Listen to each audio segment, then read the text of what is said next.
Hello, this is Dr. Lori. Welcome to this video on observational cohort studies. We'll be talking a little bit more about what that name means.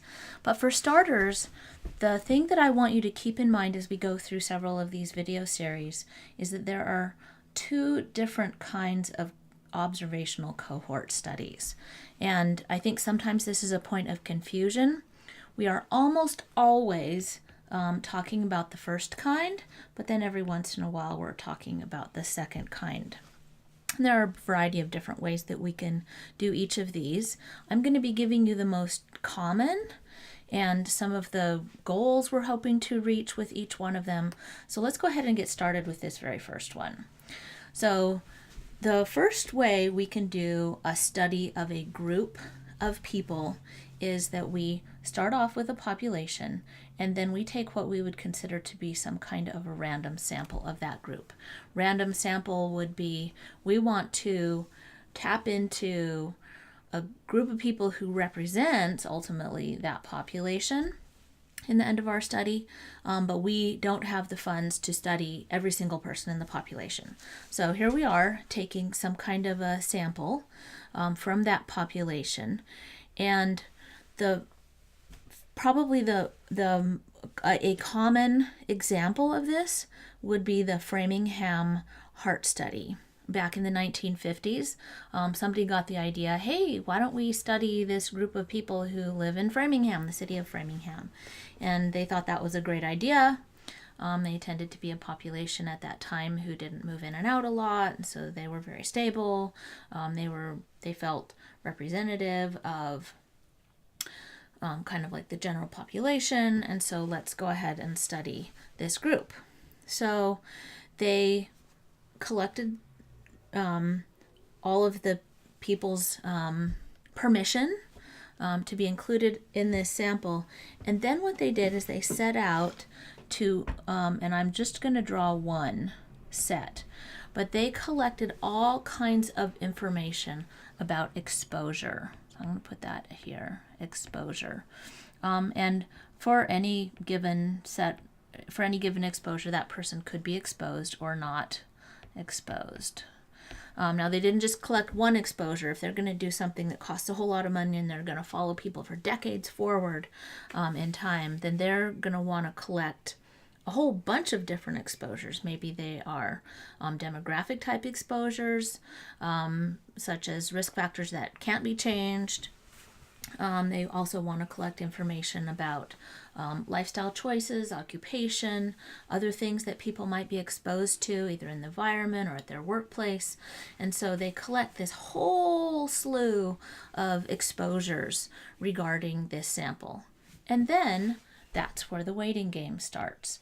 Then they follow all of these people forward in time and they say, I wonder if a specific outcome or disease is going to occur for each person.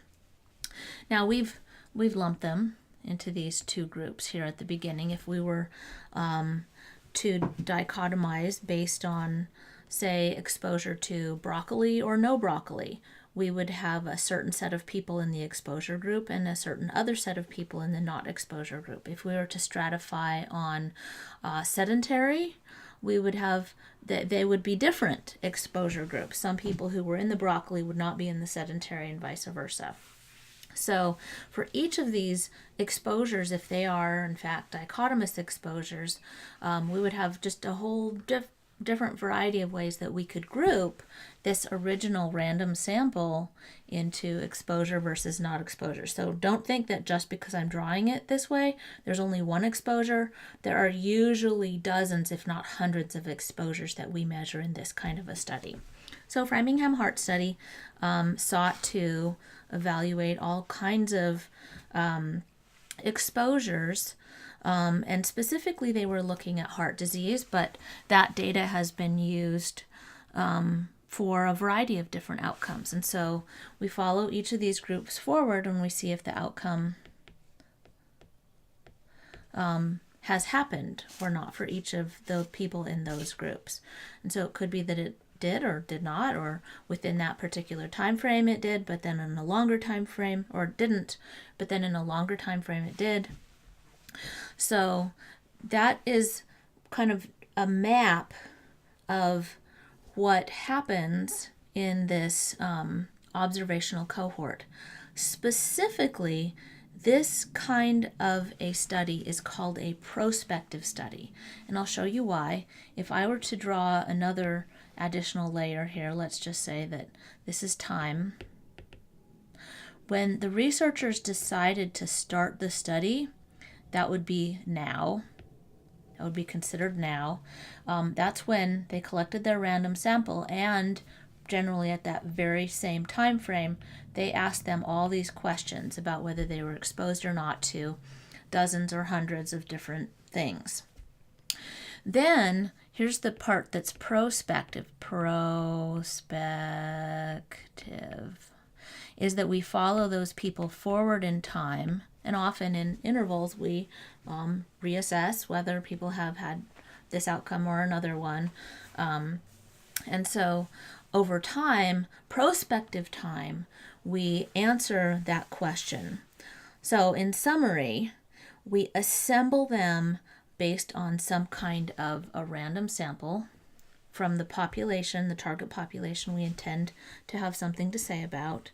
And then we measure their baseline exposures. And in reality, we also measure whether they have already had that particular outcome or not. And we'll talk about that in another later video.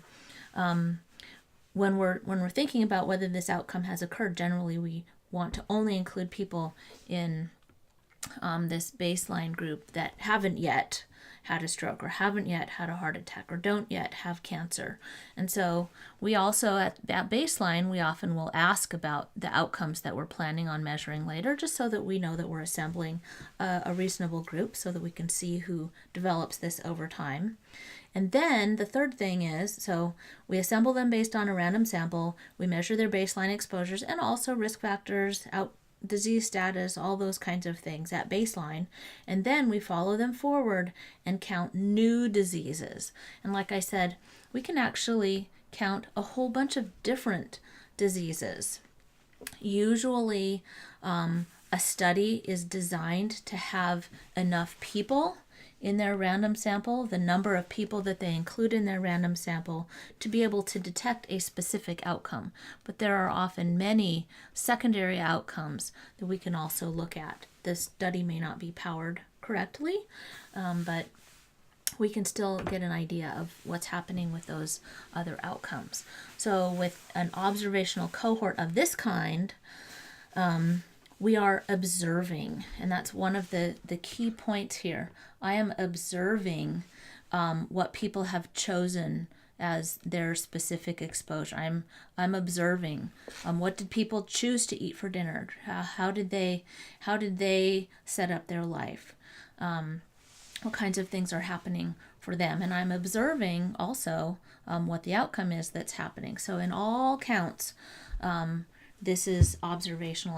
I'm simply observing what's happening in the people, like I'm kind of putting them in a fishbowl and watching. So observational cohort, and this is where I've taken this group of people and followed them forward in time. So that's an explanation of this random sample version of the two kinds of cohorts. Join me for our next video and I'll talk about the other type of cohort study.